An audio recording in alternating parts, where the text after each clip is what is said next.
দেশে ফিরেছেন সাবেক রাষ্ট্রপতি আব্দুল হামিদ। রবিবার দিবাগত রাত 1:30টায় থাই এয়ারওয়েজের একটি ফ্লাইটে কোনো প্রোটোকল ছাড়াই ঢাকায় আসেন তিনি। আব্দুল হামিদের বিরুদ্ধে পরোয়ানা নেই বলেই গ্রেপ্তার করা হয়নি বলে দাবি করেছেন স্বরাষ্ট্র উপদেষ্টা লেফটেন্যান্ট জেনারেল মোহাম্মদ জাহাঙ্গীর আলম চৌধুরী। সোমবার ডিএমপির যাত্রাবাড়ি থানা পরিদর্শন শেষে সাংবাদিকদের প্রশ্নের জবাবে তিনি জানান, কোনো অপরাধ প্রমাণিত হলে তার বিরুদ্ধেও আইন অনুযায়ী ব্যবস্থা নেওয়া হবে।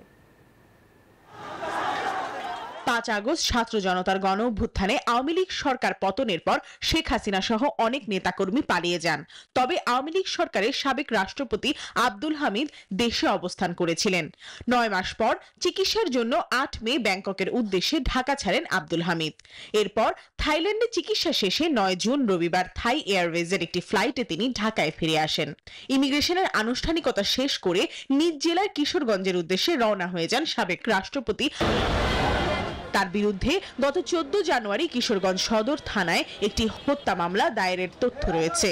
এই বিষয়ে স্বরাষ্ট্র উপদেষ্টা লেফটেন্যান্ট জেনারেল মোহাম্মদ জাহাঙ্গীর আলম চৌধুরী বলেন, বান্ডেল থাকলে প্রতি সেনমানিতে টাকা বাঁচবে।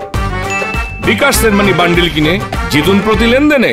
সাবেক রাষ্ট্রপতির বিদেশে যাওয়াকে কেন্দ্র করে কিশোরগঞ্জের এসপিও তদন্ত কর্মকর্তার বিরুদ্ধে যে ব্যবস্থা নেওয়া হয়েছিল তার তদন্ত এখনো চলছে।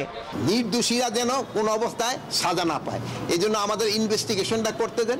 যদি ইনভেস্টিগেশন করার পর যে দোষী হোক না কেন, কাউরে আইনের বাইরে থাকা হবে না, তারা আমরা অবশ্যই আইনের আওতায় নিয়ে আসবো। তারা ওইভাবে প্রমাণিত না হলে তারা আমি কেন একটা নির্দোষ লোকের কেন তো আমি সাজা দেব।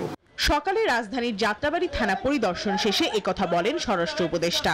তিনি আরো বলেন, আব্দুল হামিদের বিরুদ্ধে পরোয়ানা নেই বলেই গ্রেপ্তার করা হয়নি তাকে। উপদেষ্টাদের একটা 3 জনের একটা কমিটি হয়েছে, ওনাদের একটা রিকমেন্ডেশন দিছে। ওই রিকমেন্ডেশনটা পাওয়ার পরে ওনাদের যদি দোষী হয় ওনাদের ব্যবস্থা নেওয়া হবে, যদি দোষী না হয় ওনাদের আবার যার যার জায়গায় ফেরত আসবে। আব্দুল হামিদ আওয়ামী লীগের সময় 2013 থেকে 2023 সাল পর্যন্ত টানা 2 মেয়াদে বাংলাদেশের রাষ্ট্রপতি হিসেবে দায়িত্ব পালন করেছেন। প্রমা চৌধুরী, নিউজ 24, ঢাকা।